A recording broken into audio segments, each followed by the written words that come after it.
वालेकुम, डॉक्टर अफशीन अकबर है अगेन। हमारा जो नेक्स्ट आज टॉपिक है cell structure and functions, discuss करेंगे इन डिटेल। जनरल का स्ट्रक्चर है सेल्स का, it is in three principal parts. Number one is the plasma membrane. Plasma membrane की हमने पहले लेक्चर में एक वीडियो देखी थी जिसमें प्रोटीन्स भी हैं और लिपिड बायलेयर है। उसके बाद में सेल के इंटरनल सिस्टम जो है उसके अंदर हम देखेंगे एक साइटोप्लाज्म है। उस साइटोप्लाज्म के अंदर बहुत सारे ऑर्गेनेलिज जो है वो एम्बेडेड हैं। ओके, उसके बाद उसी साइटोप्लाज्म के अंदर अगर अगेन एक और एक न्यूक्लियर एक ऑर्गेनेल मौजूद है that control centre for with the GNA. ठीक है, वो कंट्रोल सेंटर है जीएनए जहाँ पर रेप्लिकेशन हो रही है और सारा जो प्रोटीन सिंथेसिस उस तरह के फंक्शंस परफॉर्म हो रहे हैं। The cell has two major compartments. Number one nucleus, number two is cytoplasm. दो मेन कंपार्टमेंट्स हैं उसके। ठीक है, न्यूक्लियस के अंदर डेफिनेटली क्योंकि न्यूक्लियस है with genetic material that is capable of regenerate और produce a new cells. Cytoplasm contains the major cell organelles and include cell cytosol. अभी जो साइटोप्लाज्म है उसके अंदर डेफिनेटली बहुत सारे सेल ऑर्गेनेलिज हैं जिसके थ्रू फंक्शन परफॉर्म हो रहे हैं और उसके अंदर एक फ्लूइड पोर्शन भी मौजूद है which is also called as cytosol. Here we can see the cell membrane. Here we can see this cytoplasm. A cytoplasm is filled with the multiple organelles and the fluid system which is called as cytosol. Here you can see is nucleus. Inside the nucleus is nucleolus with the genetic material, and nucleus is surrounded by a nuclear membrane. So composition of cell, it has 70 to 80% of water or cell mass. Proteins 10 to 20% of cell mass, lipids 2% of the cell mass, which includes the phospholipids, the cholesterols and the triglycerides, and the carbohydrates, CHO carbohydrate is 1%. It has multiple ions like potassium, magnesium, phosphate, sulfate, bicarbonate and multiple. Cell membrane, its thickness is 7.5 to 10 nanometer.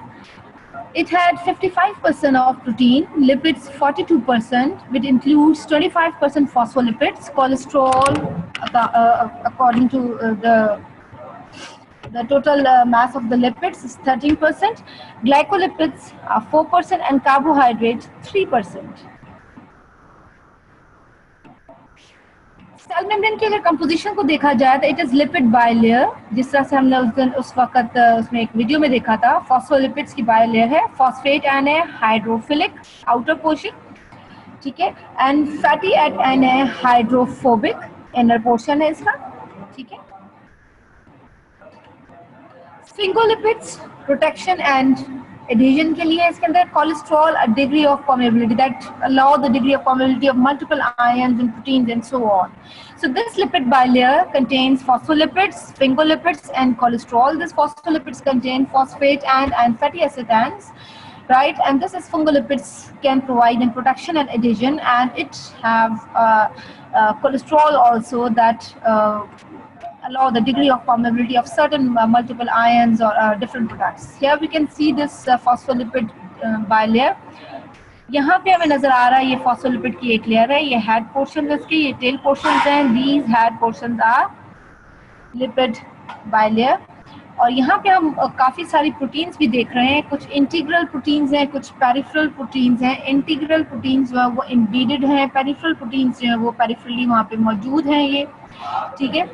Carbohydrates भी हमें नजर आ रहे हैं, ये lipid की bile layer है, ये cytoplasm cell के अंदर का हिस्सा है और ये सेल के बाहर का हिस्सा है, ठीक है। Movement across the plasma membrane, हम इसे प्लाज्मा मेम्ब्रेन भी कह रहे हैं, सेल मेम्ब्रेन भी कह रहे हैं, तो ये दोनों एक ही चीज है, ठीक है।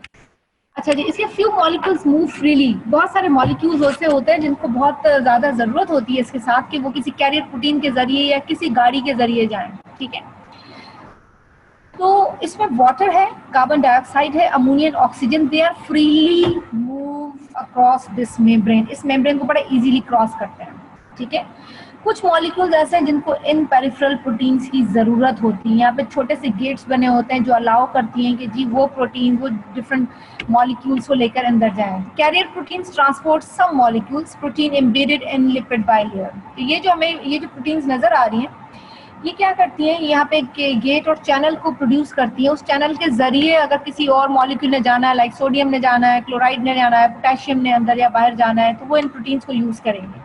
लेकिन कुछ ऐसे सब्सटेंसेस हैं जो कि फ्रीली मूव करते हैं, that includes water, carbon dioxide, ammonia and oxygen. Okay, integral protein and internal और इंट्रिंसिक प्रोटीन जो एम्बेडेड होती हैं, जो सेल के अंदर, सेल मेम्ब्रेन के अंदर बिल्कुल अंदर जो वो एंटर हो जाती है, spans the membrane. Transport proteins होती हैं वो that provide structural channels and pores, वो गेट्स बना देती है। सो मैं गेट्स भी कह रही हूँ, जो चैनल्स और पोर्स बना देती है जिसके थ्रू जो है वो प्रोटीन जो है वो मॉलिक्यूल्स डिफरेंट मूव करते हैं। We have a second category of cell membrane protein is peripheral protein, which is also called as external or extrinsic protein. Embedded in one side, face, बाहर की तरफ होती है, ठीक है। It also acts as a carrier protein, bind with the substances to be transported, ठीक है, and include hormone receptors and then cell surface antigen. इसमें बहुत सारे hormone receptors बन जाते हैं। तो ये सारे के सारे जो है ये integral protein act as an transport protein, और उसके बाद हम देखेंगे पेरिफेरल प्रोटीन है that act as an carrier protein, ठीक है। ये क्या करती हैं कि ये बाइंड करती हैं सब्सटेंसेस को और उसको फिर अपने साथ लेकर चली जाती हैं। और ये जो ट्रांसपोर्ट प्रोटीन है वो सिर्फ रास्ता देती है कि जी वहाँ से उसने गुजर जाना, उस चैनल से, उस पोर्ट से, ठीक है। अच्छा जी, उसके बाद ये जो पेरिफेरल प्रोटीन्स हैं ये include hormone receptors. That means कोई भी हार्मोन आएगा, जैसे हमने पहले बात की थी, ग्लैंड में से एक सीक्रेशंस रिलीज होती है that is called as hormones. Hormone हमेशा स्पेसिफिक होते हैं जब तक वो अपने मखसूस रिसेप्टर पे अटैच नहीं होंगे, मखसूस सेल के ऊपर जाके वो काम नहीं करेंगे। लाइकवाइज हम कॉलेज में आते हैं, कहीं भी जा रहे हैं, तो हमारा स्पेसिफिक जगह क्या है, हमारी स्पेसिफिक जगह हमारा घर है, ऐसे ही है। Similarly these hormones have their specific homes, जिसे मैं तो घर ही कहती हूँ, ठीक है, क्योंकि वो स्पेसिफिसिटी होती है उसकी, वो उसी के घर में जाके दाखिल, उसी के दरवाजे पे जाके खड़े हो जाते हैं जहाँ से जिस सेल में उसने दाखिल होना है।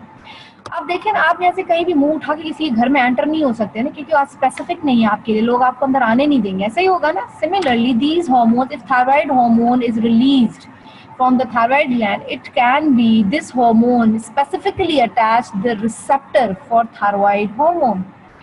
Likewise, growth hormone, if it is released, it is specifically to bind with the receptor of growth hormone. If estrogen is released, the estrogen is specifically bind with the estrogen receptor at that specific site. So जितने भी hormone हैं वो अपने specific receptors को attach करेंगे। तो ये इसीलिए यहाँ पे जो वर्ड हार्मोन रिसेप्टर दिया हुआ है ये इसी के लिए दिया हुआ है।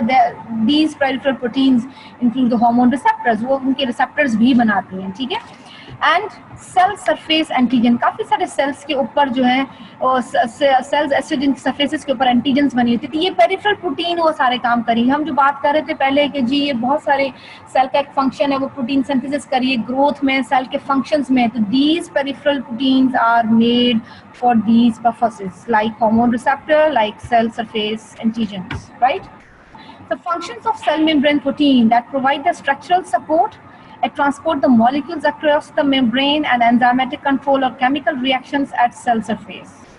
मतलब ये स्ट्रक्चर भी बना रही है उसका, ठीक है, ये बहुत सारे मॉलिक्यूल्स को ट्रांसपोर्ट कर रही है, इनका एंजाइमेटिक कंट्रोल है, केमिकल रिएक्शंस प्रोवाइड कर रही है एट द सेल सरफेस, और ये फंक्शन कर रही है as a receptor for the hormone, ये जो सेल के ऊपर जो प्रोटीन्स बनी हुई हैं, and the some function as regulatory molecule that arrive at the outer surface of the membrane. ये एक रेगुलेटरी मॉलिक्यूल के लिए भी काम कर रही है कि सेल सरफेस के ऊपर एक रेगुलेट कर रही है, कुछ मॉलिक्यूल्स रेगुलेटरी मॉलिक्यूल्स हैं, and they serve as an antigens and identify the blood type of an individual.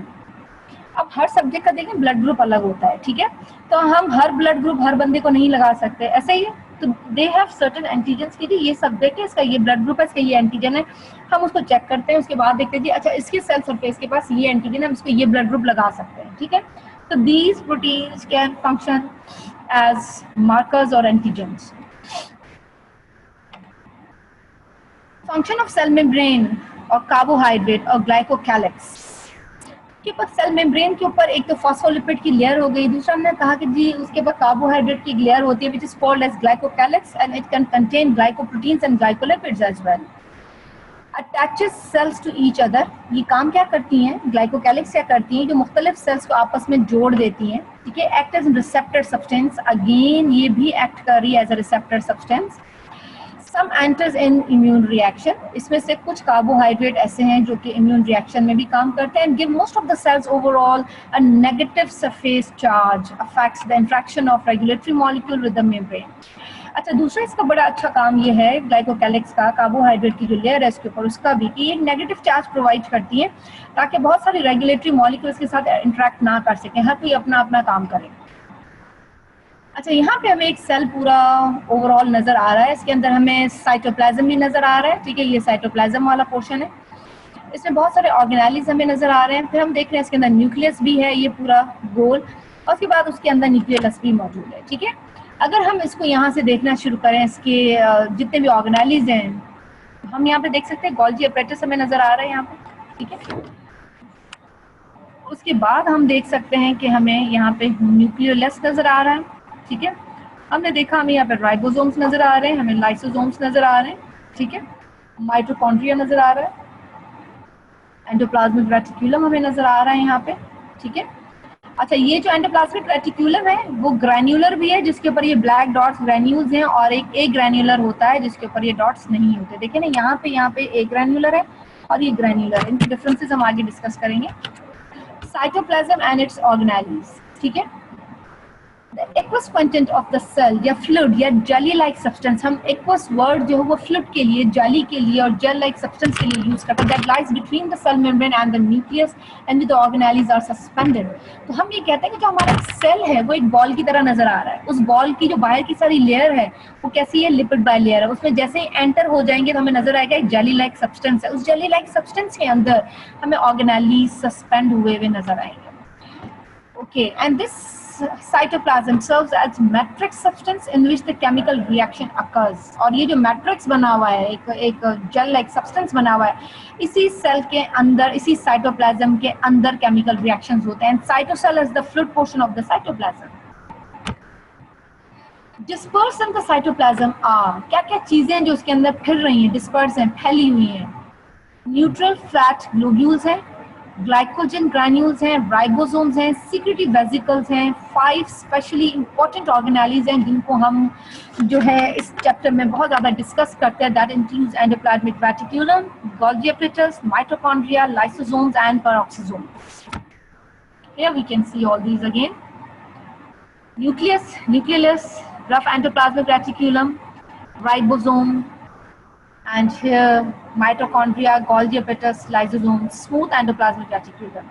It also has some microfilaments, microtubules, centrioles, and different organelles that help to maintain the structure of the cells.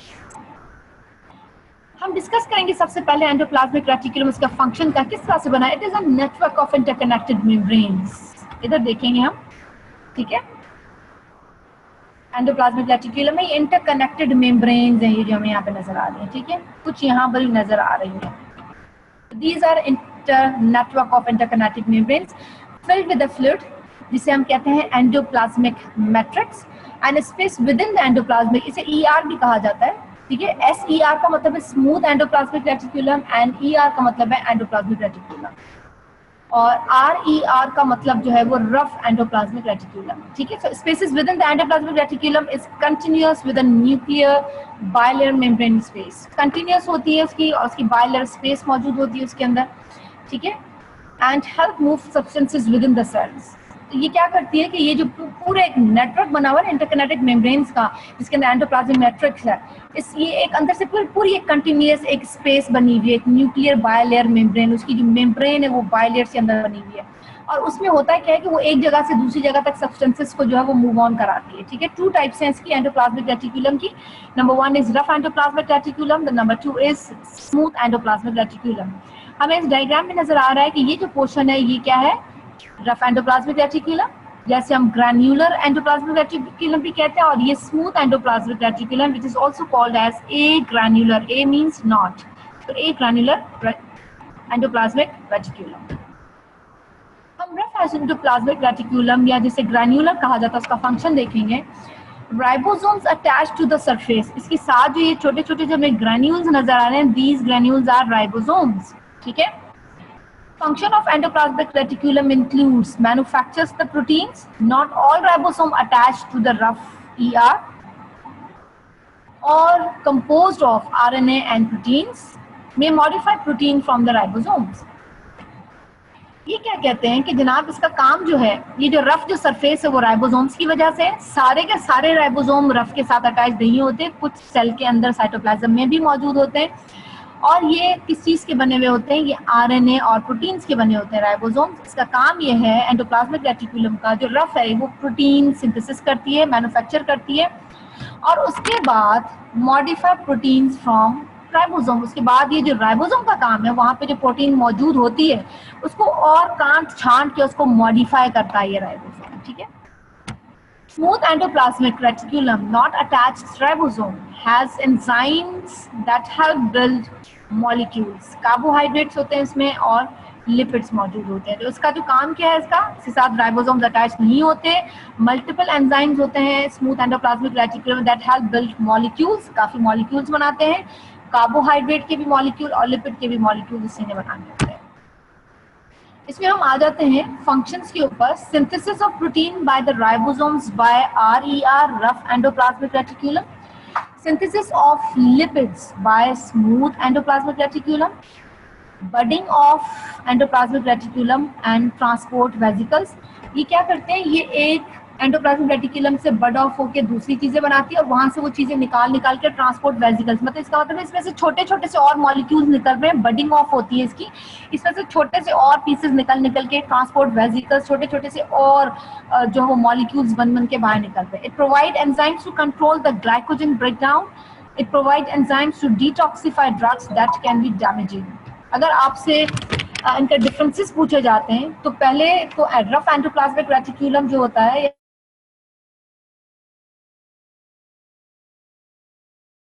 and proteins and modify the proteins from the ribosome.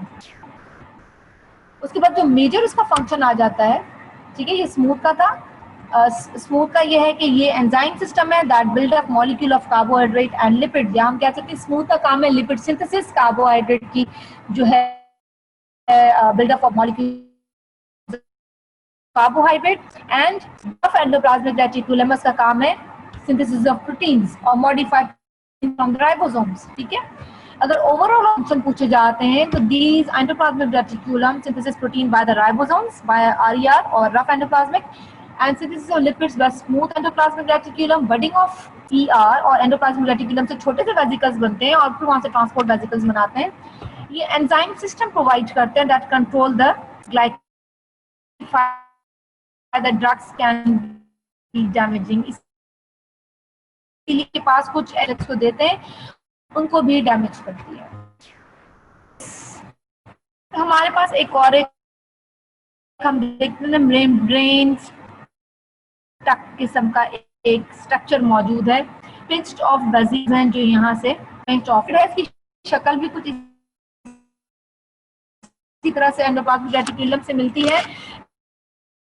ये prominent layers near the nucleus, ये nucleus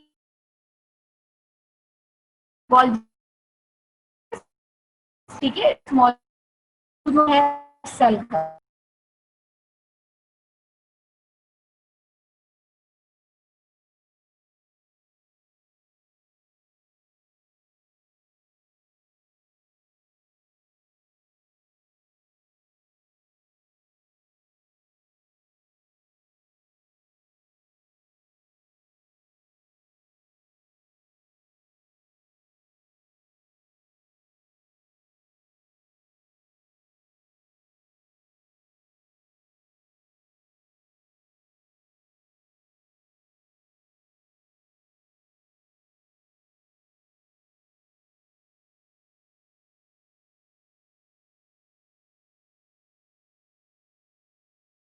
Likewise, endoplasmic reticulum. Unmute करो। ठीक है, ये बिल्कुल endoplasmic reticulum की तरह ही है, प्रोमिनेंट है इन द सिक्रेटरी सेल्स। ये क्या काम करते हैं कि जो चीजें मैन्युफैक्चर हो रही हैं एंडोप्लाज्मिक रेटिकुलम में, लाइक प्रोटीन सिंथेसिस हो रही है या हम देख रहे हैं लिपिड सिंथेसिस हो रही है, ये पैकेजिंग के लिए ट्रांसपोर्ट हो जाएंगी इनटू दीज गोल्गी अपरेटस, और उसके बाद गोल्गी अपरेटस में उसकी पैकेजिंग होगी, फिर ये शिपिंग करेगा, ये यहाँ से इसको फिर इन वेजिकल्स में बना बनू के फारिग करके बाहर निकाल देगा, ये पैक होके बाहर आ जाएंगे।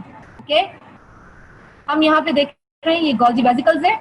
एंडोप्लाज्मिक रेटिकुलम में जो भी चीजें सिंथेसिस हुई, ये बडिंग ऑफ होके ये एंडोप्लाज्मिक रेटिकुलम यहाँ से निकली, ये यहाँ से ट्रांसपोर्ट हो जाती हैं गोल्गी अपरेटस में। गोल्गी अपरेटस उन चीजों की पैकेजिंग करके उनको शिपिंग स्टेशन में यहाँ पे अब रेडी करके वेसिकल्स में डाल के यहाँ पे तैयार करके भेज देगा। Here we have some other organelles like lysosomes. It contains a digestive enzyme, hydrolysis enzymes इनके पास provide an intracellular digestive system. I/C लिखा हुआ, this is called as intracellular. So ये जो लाइसोसोम का एक अगेन एक छोटा सा हम देखेंगे, फिर एक छोटा सा हमें एक वेसिकल सा नजर आएगा, छोटा सा एक मुन्ना सा एक बॉल सा नजर आएगा, ये बड़ा ताकतवर बॉल है। ये हम अगर कि जनाब इसके अंदर एंजाइम्स है हाइड्रोलेसिस, दैट मीन्स ये डाइजेस्ट कर देगा हर चीज को। ठीक है, breakdown of proteins, carbohydrate, fat into an amino acid, fatty acids, glucose, ये सारे के सारी चीजों को जो है वो हड़प कर लेता है, हाइड्रोलिसिस। ठीक है, so it is called as digestive enzymes. इसका फंक्शन क्या है? Add in the cell renewal. अगर कोई सेल पुराना हो जाता है, लाइसोसोम्स ज्यादा जो है, ये छोटा सा एक जो सेल है, ये फौरन ऑर्गेनेली जो है ये आएगा, अपने एंजाइम्स रिलीज करेगा, उस सेल को खत्म कर देगा। ठीक है, और फिर नए सेल जनरेट हो जाते हैं। Break down old cell parts, इस लाइसोसोम को लगेगा गोल्गी अपरेटस पुराने हो गए, बूढ़े हो गए, खा जाओ उसको। उसको लगेगा एंडोप्लाज्मिक रेटिकुलम पुराना हो गया, नया बनना शुरू होगा, पुराने को खा जाओ। सो ये डाइजेस्ट द इन्वेडर। इसके अलावा ये और भी काम करता है, ये तो ओल्ड पार्ट्स को खाता है, इसके अलावा कोई बैक्टीरिया भी आता है ना, अगर सेल के अंदर कोई एंटर हो जाता है, ये उसको भी खा जाता है, ये डाइजेस्ट कर लेता है।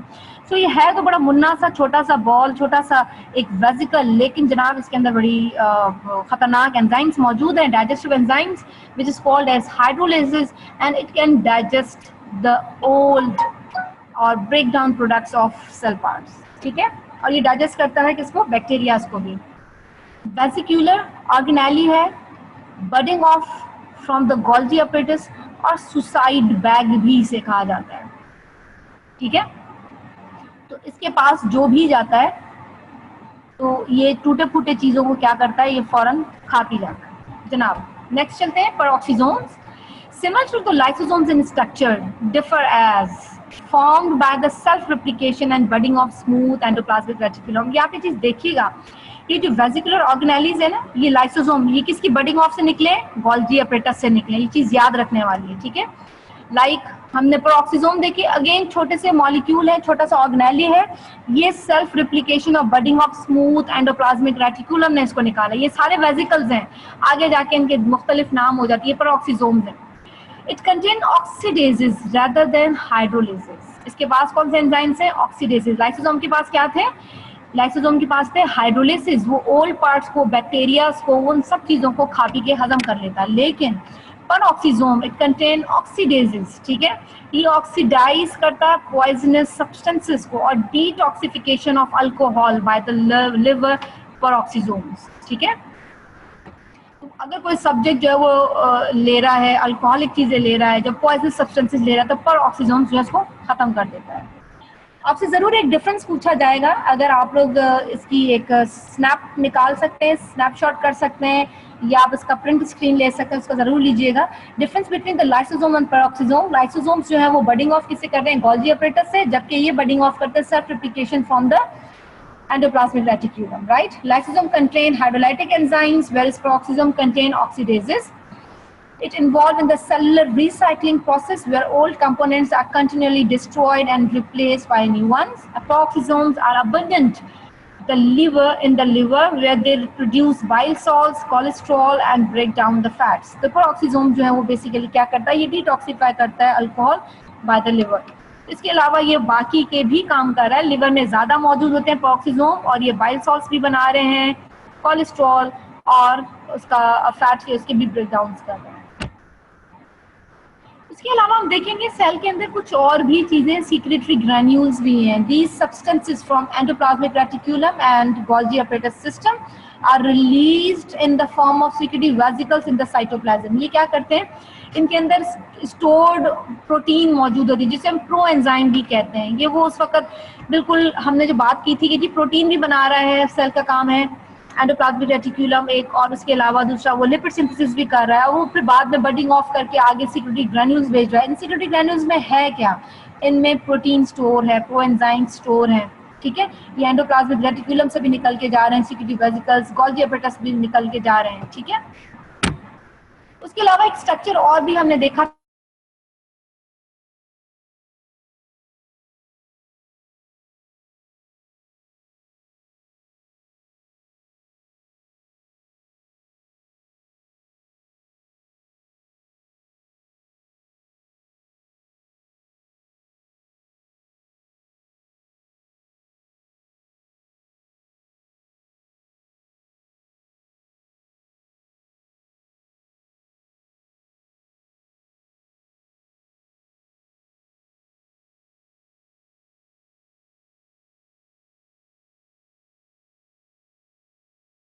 फॉस्फोरिलेशन कर रहा है। ऑक्सीडेटिव फॉस्फोरिलेटिंग एंजाइम्स का मतलब ही ये है कि वो एटीपी की जनरेशन करवा रहा है। ऑक्सीडेटिव फॉस्फोरिलेशन में होता है क्या है, कुछ ऐसे एंजाइम्स हैं that are capable of forming the multiple enzyme system, energy produce करते हैं, ठीक है। तो हम इसे देखेंगे कि इसका जो शेप बना हुआ है, इसमें कुछ आउटर मेम्ब्रेन्स है, इसके अंदर कुछ इनर मेम्ब्रेन्स हैं इसकी। ये आउटर मेम्ब्रेन है, इसकी क्रस्ट है, और इनके क्रस्ट के बीच में जो इनके शेल्स बने हुए हैं, इसमें कुछ मैट्रिक्स मौजूद है, ठीक है। आगे चलते हैं हम।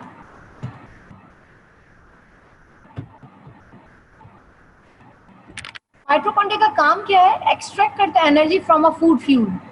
सब्जेक्ट ने न्यूट्रिएंट्स लिए हुए हैं, विटामिन्स लिए हुए हैं, बहुत सारा खाने खूने खाए हुए हैं, सब कुछ खाया हुआ है, फैट भी लिए हैं, प्रोटीन्स भी खाए हुए हैं, सब कुछ है। जब एक्सट्रैक्ट कर रहा है, एनर्जी एक्सट्रैक्ट कर रहा है फ्रॉम द फूड फ्यूल, ठीक है। Energy stored in the ATP, aerobic metabolism, जहाँ पे जो है वो ऑक्सीजन की भी जरूरत होती है, और which is mitochondria is also called as powerhouse of the cell, क्योंकि इसके पास एटीपी है, इसके पास एनर्जी है। अगर सेल के पास एनर्जी है, आपने बहुत अच्छी डाइट ली हुई है, बहुत अच्छा आपके पास फूड फ्यूल मौजूद है, इस फूड फ्यूल से एनर्जी एक्सट्रैक्ट होगी और एटीपी बनेगी, और ये स्टोर हो जाएगी कहाँ पर जाके, माइटोकॉन्ड्रिया के अंदर। तो जो माइटोकॉन्ड्रिया है वो क्या है, पावर हाउस है सेल का, जहां भी एनर्जी की जरूरत होगी माइटोकॉन्ड्रिया जो वो चीज प्रोवाइड करेगा। इसके पास अपना अपना खुद का डीएनए मौजूद होता है इस माइटोकॉन्ड्रिया के पास, bounded by a double membrane, जिसे हमने बात की थी, इनर मेम्ब्रेन भी है, आउटर मेम्ब्रेन भी है। इसी तरह से inner and outer plus double membrane है, ठीक है। ब्रेकडाउन फ्यूल मॉलिक्यूल्स, इसके जो ब्रेकडाउन फ्यूल मॉलिक्यूल्स हैं, जब breakdown the glucose and fatty acids में ये जो है वो अपना फ्यूल मौजूद रखता है, it releases energy in the form of ATP. इसके जब फ्यूल के मॉलिक्यूल ब्रेक डाउन होंगे, उसमें से ग्लूकोज भी निकलेगा, फैटी एसिड्स भी निकलेंगे, काफी सारे न्यूट्रिएंट्स निकलेंगे, और जब ये एनर्जी रिलीज करता है इन द फॉर्म ऑफ एटीपी, ठीक है। उसके अलावा हमने देखा कि हमें कुछ और भी मल्टीपल, मैंने आपसे कहा था सेलुलर कुछ स्ट्रक्चरली कुछ हमें और मॉलिक्यूल्स नजर आए, माइक्रोफिलामेंट्स थे, माइक्रोट्यूब्यूल्स और इंटरमीडिएट फिलामेंट्स भी मौजूद है, ठीक है। ये जो फिलामेंट एंड फाइबर्स यहाँ पे हम देख रहे हैं, जो हमें नजर आ रहे हैं, ठीक है, फाइबर्स एंड फिलामेंट्स नजर आ रहे हैं हमें। It is made up of 3 type of fibres. पूरे सेल के साइटोप्लाज्म में कुछ 3 टाइप की चीजें नजर आती हैं हमें। क्या क्या नजर आती है, माइक्रोफिलामेंट्स नजर आते हैं, इसकी साइज 8 नैनोमीटर है, ठीक है।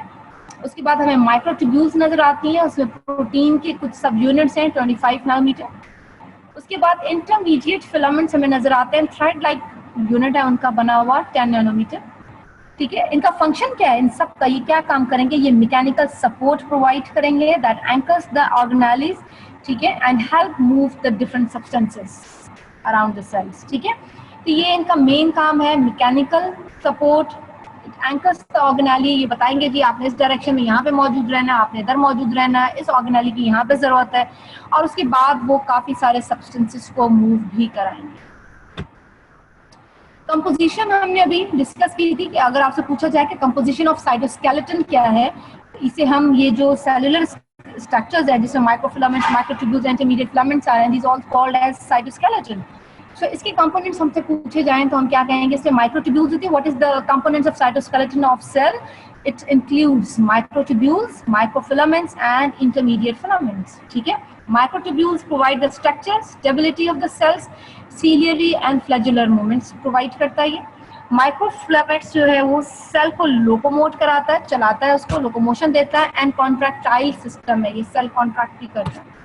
इंटरमीडिएट प्रोवाइड जो कर रहे हैं वो मैकेनिकल स्ट्रेंथ प्रोवाइड कर रहे हैं सेल. ठीक है. हम नेक्स्ट पे आ जाते हैं. कंट्रोल सेंटर ऑफ सेल और डबल मेम्ब्रेन है इसकी. ठीक है. कंट्रोल सेंटर जो सेल का है उसे न्यूक्लियस कहा जा रहा है. जैसे न्यूक्लियस कंट्रोल सेंटर है, बिल्कुल जी सारा काम उधर ही हो रहा है. और उसके अंदर दो चीजें इंपॉर्टेंट है, डीएनए जीन्स हैं. ठीक है. और उसके बाद उसके अंदर क्या है, न्यूक्लियस है जिसके अंदर जेनेटिक मटेरियल मौजूद है. न्यूक्लियर इन्वेलप को हम देखें, separate the nucleus from rest of the cell. इसकी साइड में जो मेम्ब्रेन है वो बाकी के सेल के साथ उसको अलग रखती है. डबल मेम्ब्रेन होती है और उसमें छोटे छोटे से सुराख होते हैं, पोर्स होते हैं जो यहाँ पे हमें नजर आ रहे हैं. ठीक है. ये पोर्स नजर आ रही है हमें.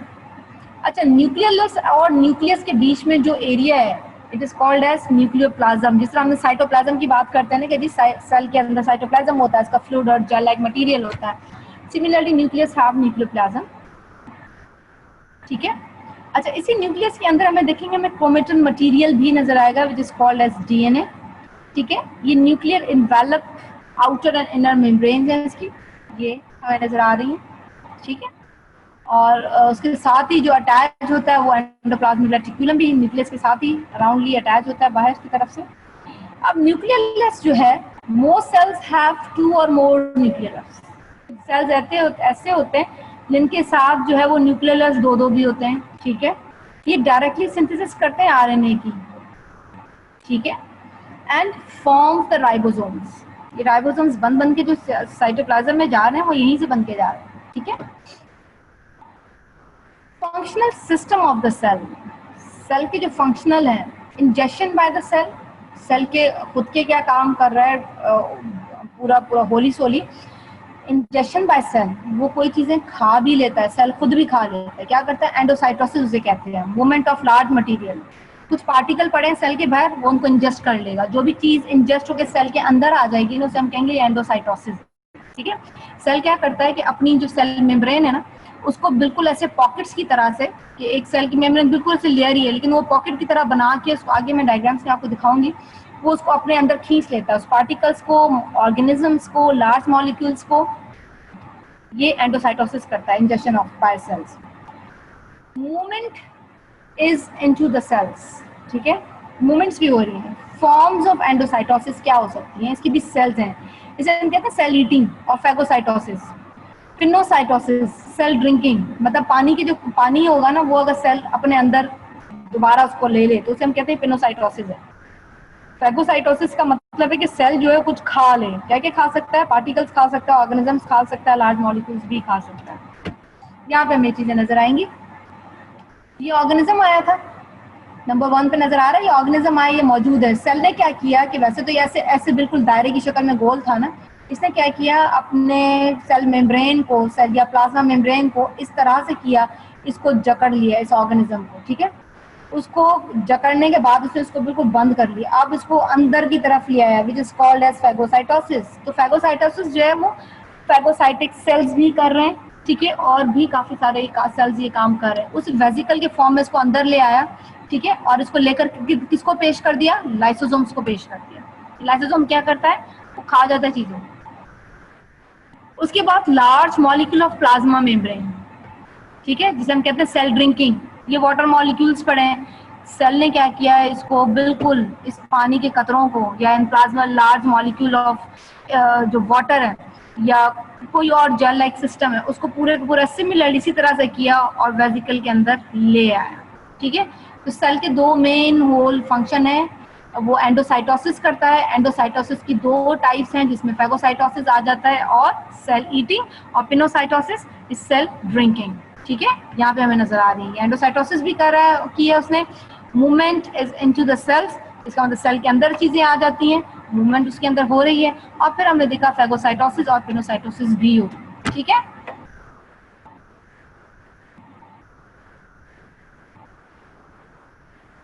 यहाँ पे हमें कुछ डायग्राम्स नज़र आ रही हैं कि यहाँ पे कुछ क्लेथरिन मॉलिक्यूल्स मौजूद होते हैं, ठीक है, सेल के बिल्कुल बाहर वाली मेम्ब्रेन पे, या जिन्हें हम कहते हैं कोटेड पिट्स भी हैं, ठीक है। ये क्या करती हैं, कोटेड पिट्स क्या करती हैं, ये रिसेप्टर क्या करते हैं, उसके ऊपर आके प्रोटीन अटैच हो जाते हैं, या जिस भी चीज़ के रिसेप्टर, जिस भी चीज़ का हो, हार्मोन का हो, किसी भी चीज़ का, वो अपने रिसेप्टर पे अटैच होगा, ठीक है। तो ये सेल, ये एंडोसाइटोसिस की आपको एक टाइप दिखाई जा रही है। असल में चीज़ें अटैच कैसे होती हैं कि ऑर्गेनिज्म हुआ, आया, आके रिसेप्टर पे अटैच हो गया, ठीक है, या कोई मॉलिक्यूल हुआ, वो उसके ऊपर आके अटैच हो गया। अंदर जो है सेल के जो अंदर वाली लाइन है सेल मेम्ब्रेन के अंदर, वहाँ पे क्या होती है, क्लेथरिन कोटेड पिट्स होती है ये, ठीक है। अब होती क्या है, यहाँ पे हम देखेंगे एक्टिन और मायोसिन भी होते हैं। एक्टिन और मायोसिन फिलामेंट्स होते हैं, बेसिकली वो क्या करते हैं, कॉन्ट्रैक्टाइल मटीरियल होता है। अब इन्होंने अगर कोई भी चीज़, प्रोटीन, रिसेप्टर, कोई भी चीज़ इंजेस्ट करनी होती है तो ये क्या करते हैं, इसी तरह से ही एंडोसाइटोसिस करते हुए ये वेसिकल बना के इसको अंदर ले आएंगी। जो क्लेथरिन होता है ना, ये कोटेड पिट्स, ये बेसिकली क्या करती हैं कि ये अपने साथ चीज़ों को जो है वो वेसिकल के फॉर्म में ला के इसको डिसॉल्व करना, ये जो क्लेथरिन की जो कोटेड पिट्स, ये तो डिसॉल्व होना शुरू हो जाएंगी और ये वेसिकल जो है वो अंदर चला जाएगा। प्रोटीन जहाँ पर जरूरत है कि यूज हो जाएगा, पानी अगर उसने सेल ड्रिंक किया वो इस्तेमाल हो जाएगा, और अगर ये ऑर्गेनिज्म है तो ये पेश कर दिया जाएगा लाइसोसोम्स को, ताकि वो उसको खत्म कर दें। एंडोसाइटोसिस हमें फिर से दिखाई गई है, सॉलिड पार्टिकल्स है, ये आए प्लाज्मा मेम्ब्रेन ने इसको पकड़ लिया और इसको अंदर की तरफ ले आए। पिनोसाइटोसिस में हमने देखा कि ये आए, इसके ऊपर आके ये पानी को अंदर लेकर आ गया। जो रिसेप्टर मीडिएटेड हमने एंडोसाइटोसिस की अभी हम बात कर रहे हैं कि ये रिसेप्टर्स बने हुए हैं, ठीक है, कोई प्रोटीन आके अटैच हो गई है इसके ऊपर, कोई कुछ आके अटैच हो गया है, नीचे ये कोटेड पिट्स होती हैं जिसे हम क्लेथरिन कहते हैं। ये क्या काम करती हैं, ये इन चीज़ जैसे रिसेप्टर, ये रिसेप्टर जो मौजूद है ना ग्रीन में, इसके ऊपर आके अगर प्रोटीन अटैच हो गई, जो भी चीज़ अटैच होनी है उसकी जो करस्पॉन्डिंग है, ये आके इसको इसके साथ बाइंड होंगी। उसके बाद सिमिलरली यहाँ पर भी ये एंडोसाइटोसिस होगी, ये वेसिकल बनेगा और ये अंदर की तरफ आ जाएगा।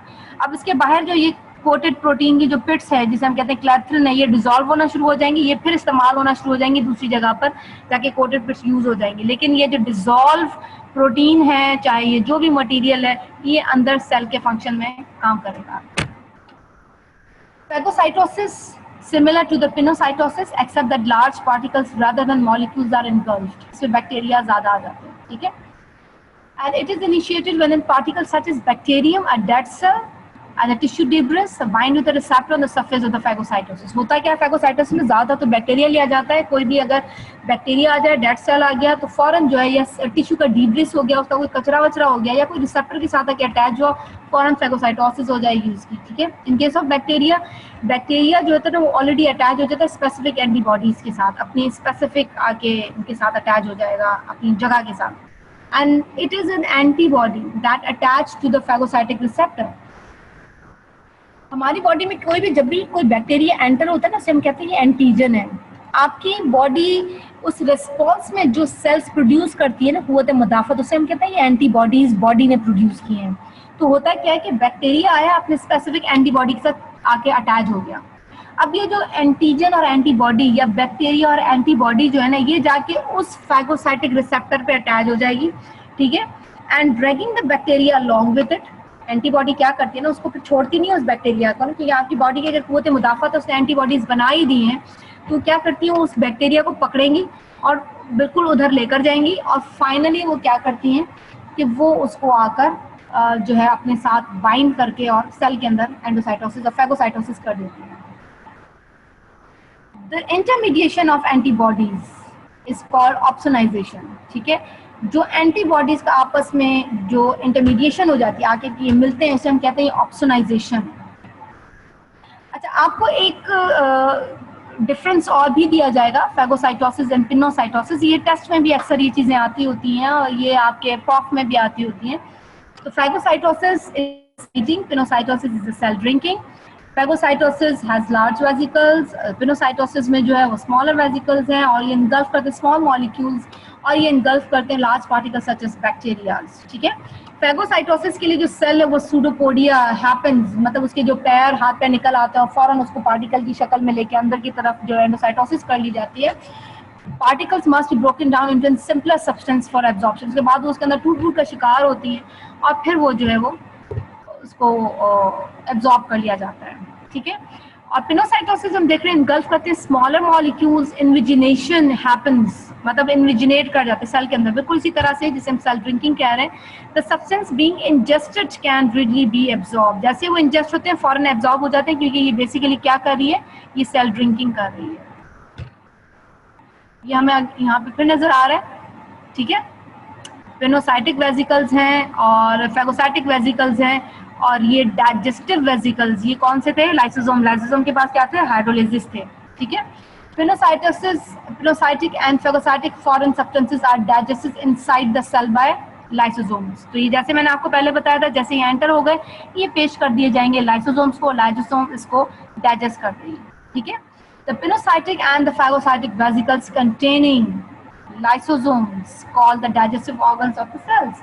तो क्या होता है, इन्हीं वेसिकल्स के अंदर जो है वो लाइसोसोम्स भी चले जाते हैं और फाइनली वो उसको तोड़ फोड़ के खत्म कर देते हैं।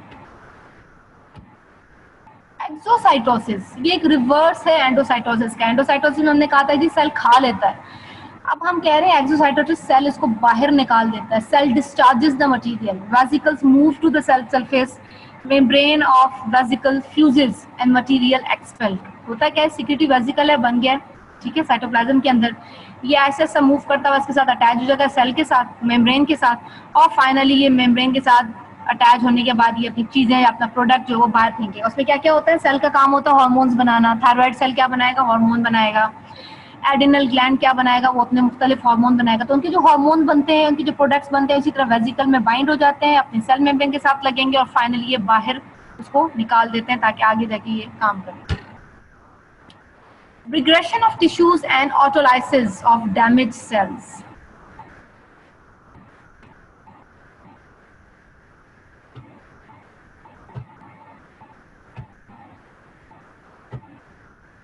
ठीक है, रिग्रेशन कैसे हो रही है टिश्यूज की, टिश्यू की रिग्रेशन जनाब हम देख रहे हैं कि ऑटोलाइसिस भी हो रही है, मतलब सेल साइज में छोटा भी हो रहा है और उसमें जो डैमेज सेल्स हैं उसको खाया भी जा रहा है, ठीक है, खत्म भी हो रहा है। Tissue regression to an smaller size, uterus after pregnancy. अब देखें जी, प्रेगनेंसी में यूट्रस की साइज होती है इंक्रीज, ठीक है।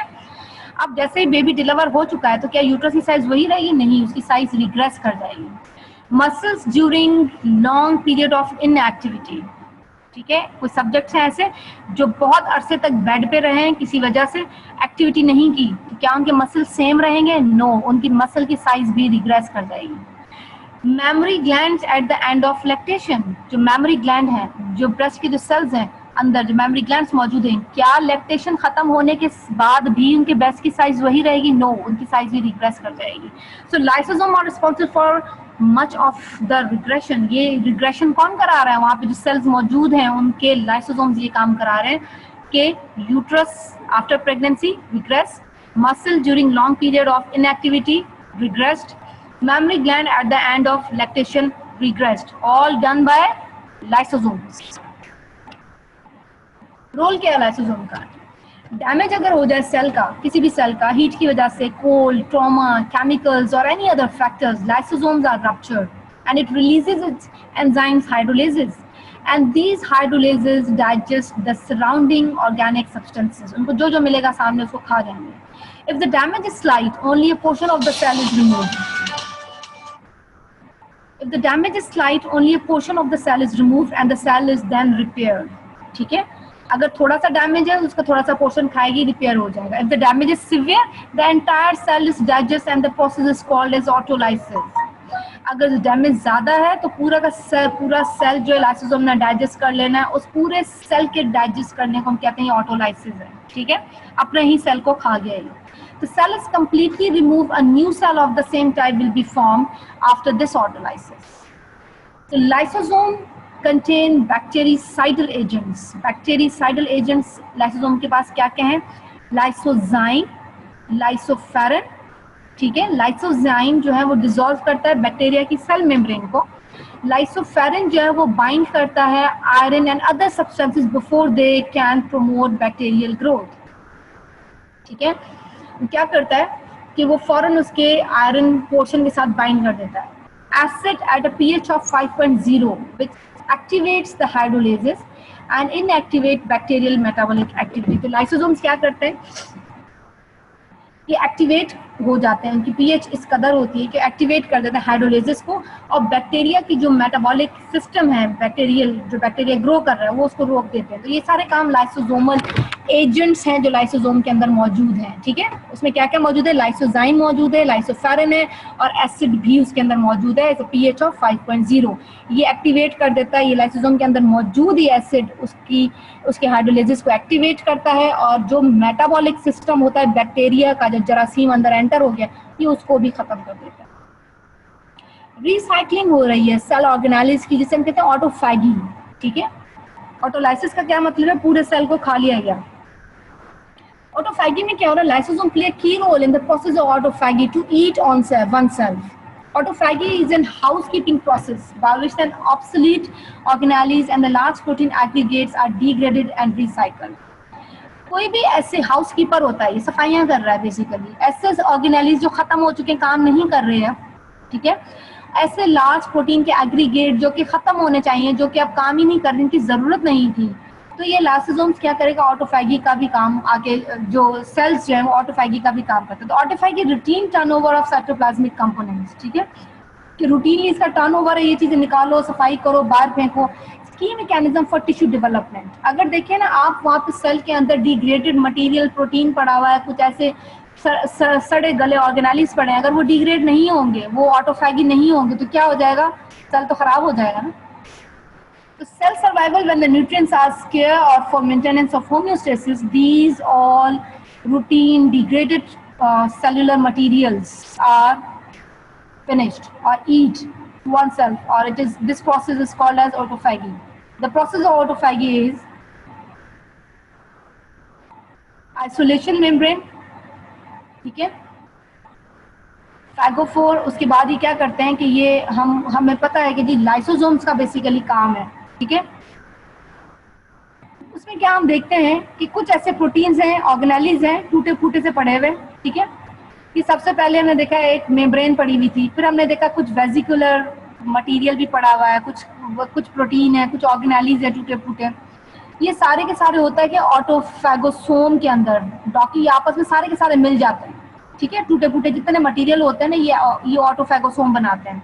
उस ऑटोफैगोसोम के साथ आके फाइनली लाइसोसोम जो है ना वो बाइंड होना शुरू हो जाता है। जैसे उसके साथ बाइंड होता है ना, अपने हाइड्रोलाइटिक मटेरियल या एंजाइम्स इसके अंदर पोर करता है, जैसे लाइसोसोम अपनी हाइड्रोलाइटिक एंजाइम इसके साथ पोर करेगा, इसके अंदर डालेगा, तो ये सारे के सारे डाइजेस्ट करना शुरू कर देगा और ये खत्म हो जाएगा फाइनली।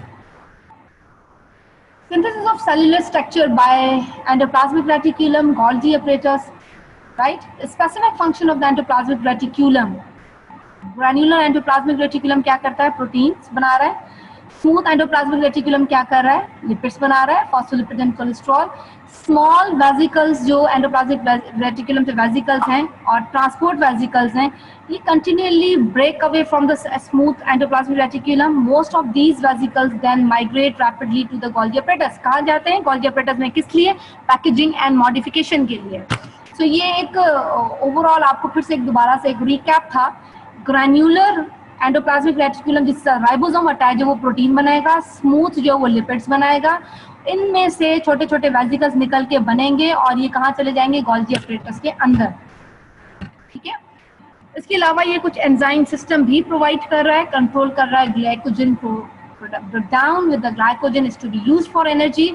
इसके अलावा इसके पास वास्ट नंबर ऑफ एंजाइम्स हैं that are capable of detoxifying the substances such as drugs and might damage the cells, and it achieved detoxification by coagulation, oxidation, hydrolysis and conjugation with the glutamic acid and in other ways. So the main function is क्या है, protein synthesis, lipid synthesis, detoxify the drug, and it have multiple enzyme control system that control the glycogen production, breakdown, the vast enzyme that detoxify the certain drugs and that damaging the cell. And it achieved this detoxification or detoxify or remove these drugs by coagulation, oxidation। मतलब कहीं पे ये किसी के साथ oxidise हो जाएगा, oxidation देगा, कहीं पे इसको तोड़ फोड़ देगा, कहीं पे इसके साथ मिल जाएगा by glutamic acid and by other some ways। फिर हमने देखा गोल्गी apparatus के फंक्शन, सिंथेसिस क्या क्या कर रहा है ये, certain carbohydrate that cannot be found in the ear, and such as hyaluronic acid, chondroitin sulfate, ये गोल्गी एपेटाइटिस बना रहा है। गोल्गी एपेटाइटिस का हमने पहले काम क्या पढ़ा था कि ये मॉडिफाई कर रहा है, ये पैकेजिंग कर रहा है, साथ में ये सिंथेसिस कर रहा है कार्बोहाइड्रेट की। Major component of proteoglycan secreted in the mucus and other glandular secretions. तो ये गोल्गी एपेटाइटिस जहाँ जहाँ होगा तो इसके जो मेन कंपोनेंट्स हैं जिस चीज़ का ये बना वो प्रोटीओग्लाइकन्स है, ठीक है, and secreted in mucus and other glandular secretions. The major component of ground substance, non-fibrinous component of extracellular matrix and interstitial spaces acting as in fillers and between the collagen fibers and cells. और ये जो Golgi hepatitis है basically क्या करते हैं, as a work करते हैं ground substance, भराई के लिए जैसे चीजें नहीं होती। तो एक्स्ट्रा सेलुलर मैट्रिक्स में भी बाहर भी नॉन फिब्रिनस कंपाउंड्स हम देखेंगे, ये अक्सर जगहों पे हमें मौजूद आता है। They are principal component of organic matrix in both cartilage and bone। ये cartilage and bone वाले एरिया वाले सेल्स में भी ज्यादा होते हैं। They are important in many cell activities including the migration and proliferation। ठीक है, ये बहुत सारा काम कर रहे हैं, कार्बोहाइड्रेट बना रहे हैं। किस चीज से बना रहे हैं ये? hyaluronic acid से भी बना रहे हैं, chondroitin sulfate से भी बना रहे हैं, ठीक है।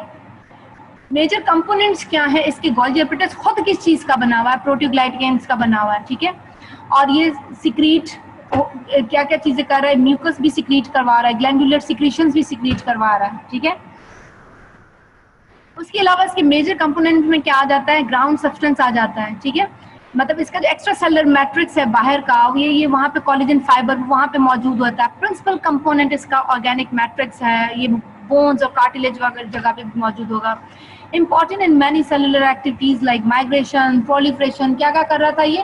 पैकेजिंग एंड मॉडिफिकेशन करके वेसिकल्स को बाहर भेज रहा था। सिंथेसिस ऑफ प्रोटीन लिपिड्स हम देखेंगे, smooth endoplasmic reticulum, granular endoplasmic reticulum, Golgi एपेटाइटिस, ये सारे के सारे इनका काम ही यही है कि उन्होंने वेसिकल्स बना के आगे भेजना है, ठीक है। इस डायग्राम में हम देख रहे हैं कि ये प्रोटीन फॉर्मेशन कर रहा है, इस डायग्राम में स्मूथ को देख रहे हैं लिपिड फॉर्मेशन कर रहा है। उसके बाद हम Golgi hepatitis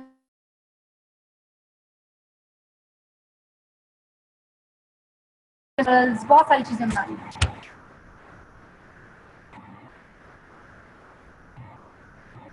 formation of ATP by the mitochondria. अब सेल जो वो क्या क्या चीजें यूटिलाइज कर रहा है? ग्लूकोज कर रहा है, फैटी एसिड, अमाइनो एसिड्स कर रहा है, ठीक है।